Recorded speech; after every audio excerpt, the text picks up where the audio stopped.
Oh, hey, Ashley and Ryan. I hope you guys are doing well. I understand from your mom and dad that you've been wanting to learn how to play the guitar. So I thought I'd put together this video to help you out and basically all the kids out there who have some interest in music and are thinking about learning how to play the guitar.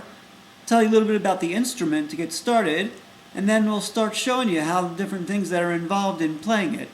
It takes practice, but once you learn how to play it, it's something that you can have for the rest of your life.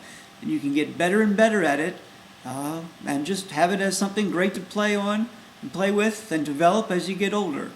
Now, it's important with lots of things like playing the guitar, playing an instrument, that you check with your parents and certainly get their approval. And there are certain things in this video that you might need some help with from your parents. So I certainly encourage you to let them participate as well and give you some guidance. If you like the stuff that's going on in this video and there's stuff that you'd like to learn, send me an email or post a comment on the YouTube page, and I can generate more videos as well and answer your questions and keep going. So let's get started.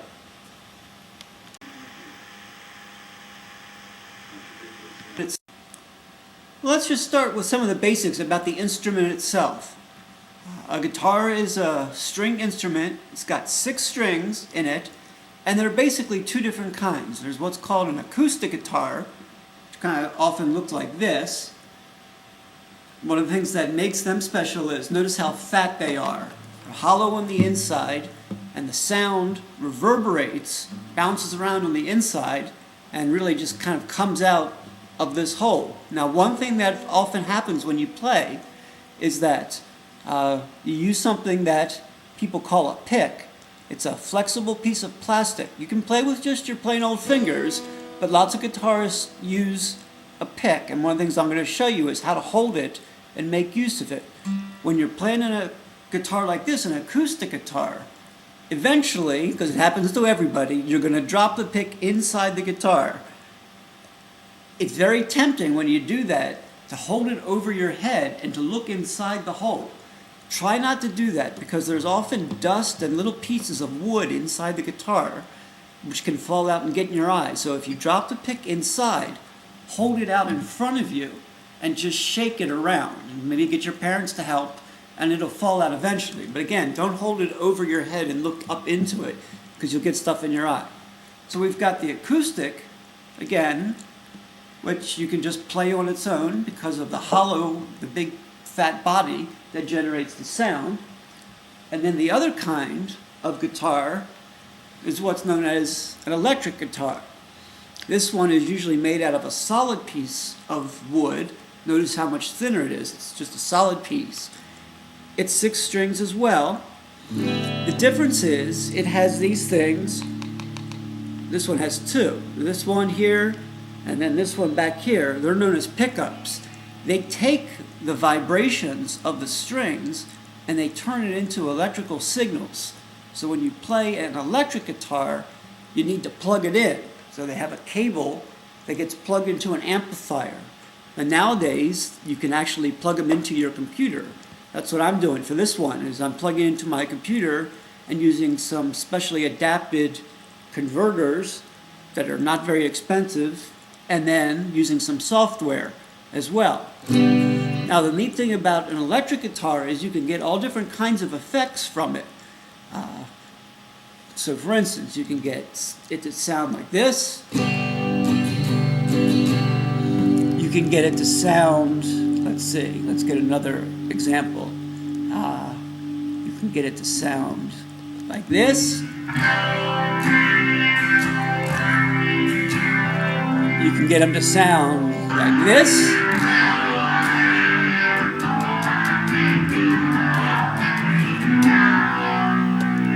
You can go all the way to make them sound like they're not even guitars at all. For instance, you can make them sound something like this.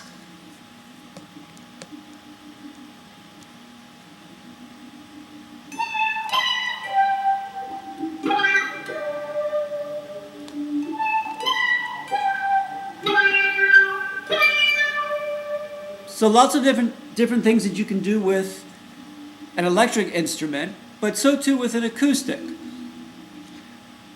one thing to keep in mind is that there are lots of different ranges. You can go from guitars that are very inexpensive to ones that cost as much as a car. But even if you're using one that doesn't cost a whole lot of money, you still want to get in the habit of treating it delicately. Be careful with it. You know, it's a special kind of thing. So you want to make sure that you're gentle with it. And I'll show you some of the ways in which you can do that even when you're playing music loudly. Okay? So there's a little bit about the instrument itself. Now look a little bit closer and you'll see that we've got our strings, and at the very top you've got something that's called the nut. This is one of the places where the strings come to an end. This little white bar. That's called the nut.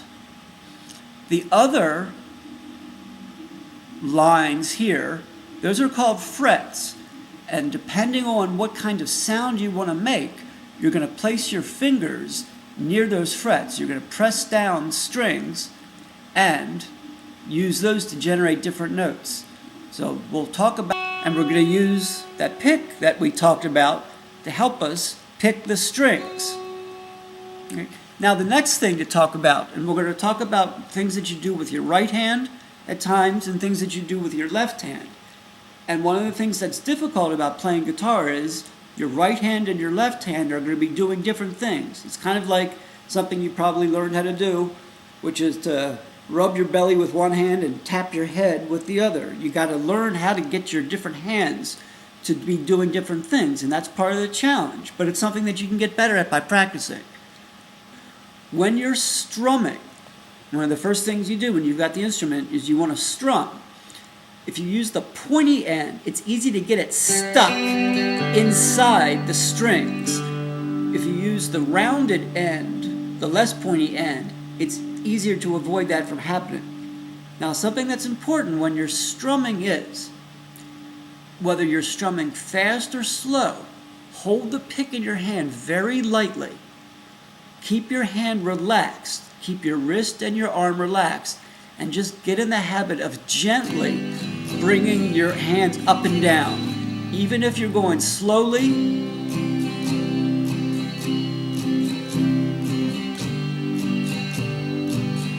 keeping it very relaxed, very easy, holding the pick very lightly. Don't want to drop it, but you don't want to hold it real tight. So too, you don't want to keep your right hand real stiff. You want to kind of just let it flow. Even if you're going to be strumming fast, try to maintain that looseness and that easiness.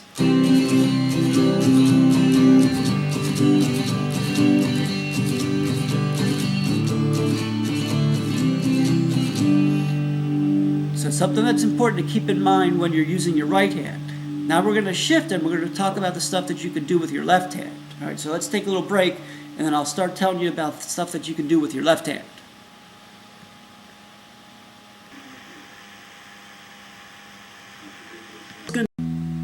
Now, as we get started, one of the things that's going to be important to do and that you might need some help with from your parents with is it's important to get your guitar to be in tune, because otherwise anything you do, it's just not going to sound good. It's not going to sound like music unless your guitar is in tune.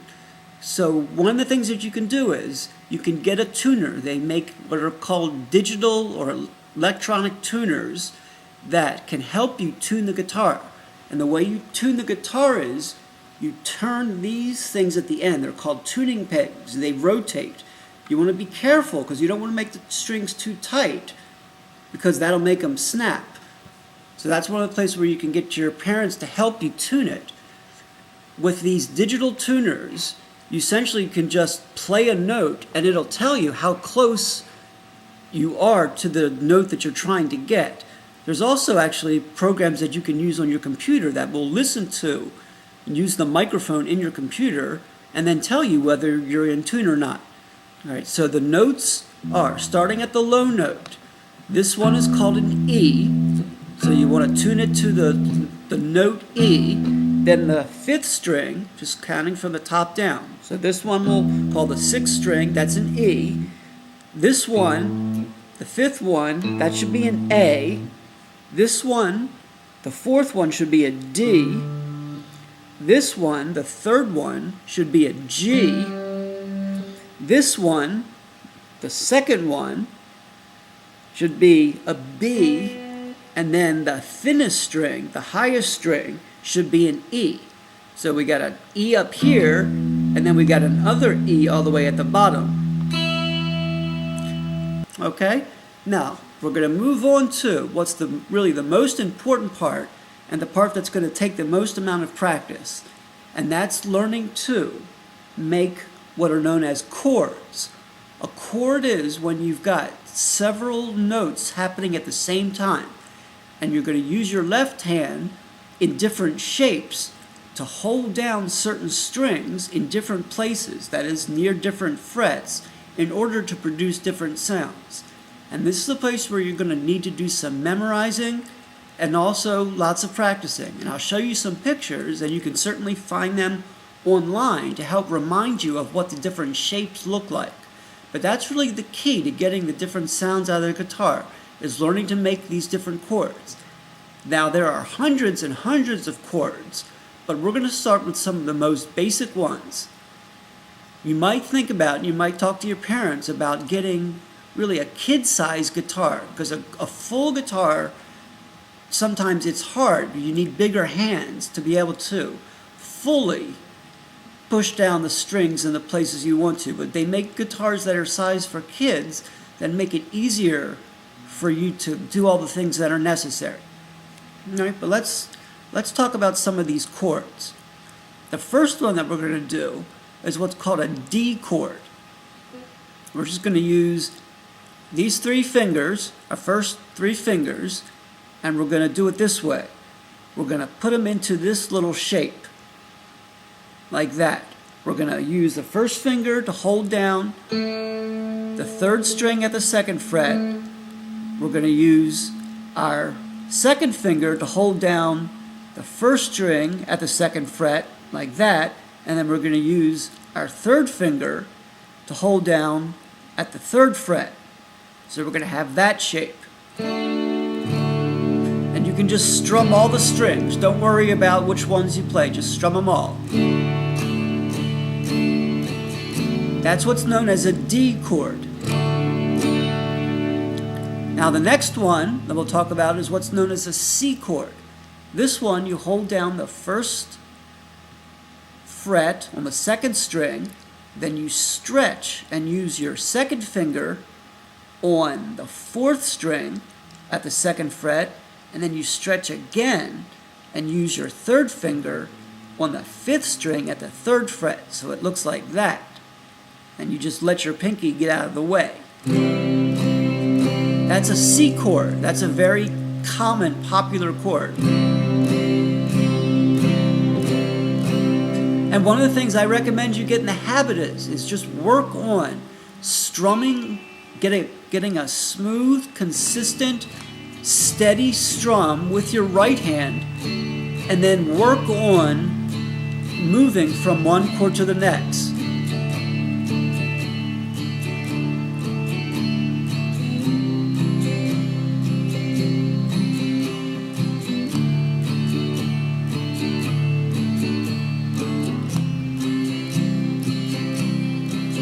That's just using those two chords we've just done, but you're already making music. And you can change the rhythm and how fast you strum it and how quickly you make the changes back and forth, and that gives you different songs. So you've already, just by learning those two chords and strumming, you're already making music. You can make up your own songs if you want. Make up your own words to go with it and play around. See what you like. You like it fast?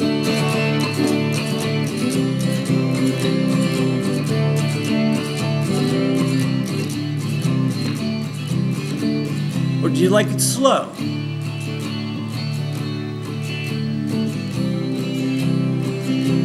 All right, let's introduce some other chords. This one's known as a G chord. This one's a little bit harder. And again, it's one of the reasons why it might be a good idea if you've got small hands to start with a kid guitar. Use your second finger on the fifth string at the second fret. Use your third finger on the sixth string at the third, and then use your pinky on the first string. So you're not going to be using your first finger at all. That's one way to do it. That's the way I do it. One way that might be easier to start is use your first finger on the 5th string at the 2nd fret. Use your 2nd finger on the 6th string, and then use your 3rd finger on the 1st string. So it's really a question of what's easiest for you. It might be easier like that. It might be easier like that. That's a G chord. All right? Then the next one we'll do is, we'll do a little shape like this. First finger on the 2nd string at the 1st fret, and then take these 2 fingers and put them together on the 4th and the 3rd. Again, we're just going to leave off our pinky. That's known as an A minor chord. So we've got a bunch of chords already. We've got C, G, D, A minor.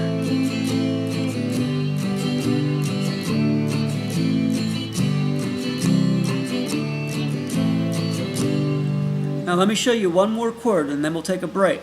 And I'll actually show you some pictures to help you remember it. Show you them on the screen. This one is kind of like what we just did with the A minor. We use those two fingers together to hold down these strings, the 4th and the 3rd, and then we used our first finger. Well, the next chord is remove your first finger and take these 2 fingers and simply move them to the lower 2 strings. That is, just drop them down a string so that you're holding the 5th and the 4th down, and just hold those down and do nothing else. That's known as an E minor chord. That one goes together very nicely with some of the ones we've done already. So we've got D, C, G, A minor, E minor. And with those chords, you can play lots and lots of songs. Songs on the radio that you've heard, songs that you might have CDs that you listen to with your parents, and songs that you know the words to, or ones that you can come up with on your own, just with those chords. And again, remember, the idea is, just let me back up a little bit, try to get in the habit of strumming in a gentle, consistent way, so you get your right hand doing one thing, and then while your right hand is strumming, just keep it strumming and moving in a constant motion, and then work on changing your left hand to those different chords without any change in what your right hand is doing.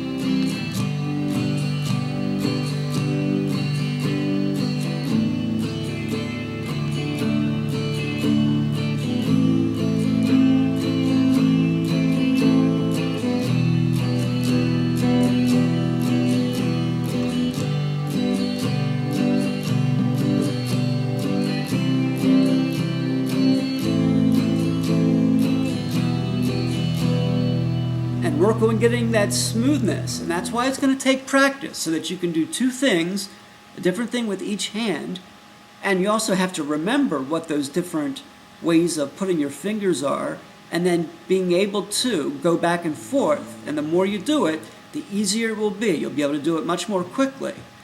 That's why practice is important. But at this point, you're already making music. All right, so let me show you a little picture to help you remember some of these chords, and I think this will be enough for one long first lesson.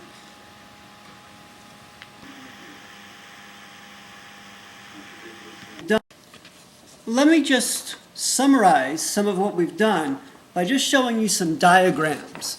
Now these are things that you can find online, but just basically little pictures of what we've been doing, where the lines that go across, the horizontal lines, those are the frets, and then the vertical lines are the strings, and the dots are the places we had talked about where to put your fingers. So look at, we've got our D chord that we talked about. It's got that shape. We held down those strings in those places. And we've got our C chord, and then we've got our G there, and our A minor, and then we've got some that are related. There's the E chord. We didn't talk about that one, but that's what its shape looks like. There's the A chord, what it looks like. So something you can return to on the video and just look at these. And again, you can find these pictures online, but they just tell you the different places where you can hold down your fingers. Now here are a bunch of other chords that you can learn. There's that E minor we talked about. And then here are some other chords. Some of the ones that are a little bit harder. An F chord, hold things down like that. Then there's a very difficult chord called the B chord. That takes some practice to be able to do that. More advanced lessons, if you're interested, I can show you how to do those.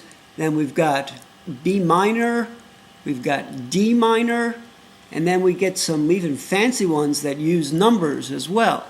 Something like a D7. But what you can do is, you can experiment for yourself. Hold down different strings at different frets using your fingers, and see which ones sound good to you, which ones you like. You can discover chords on your own.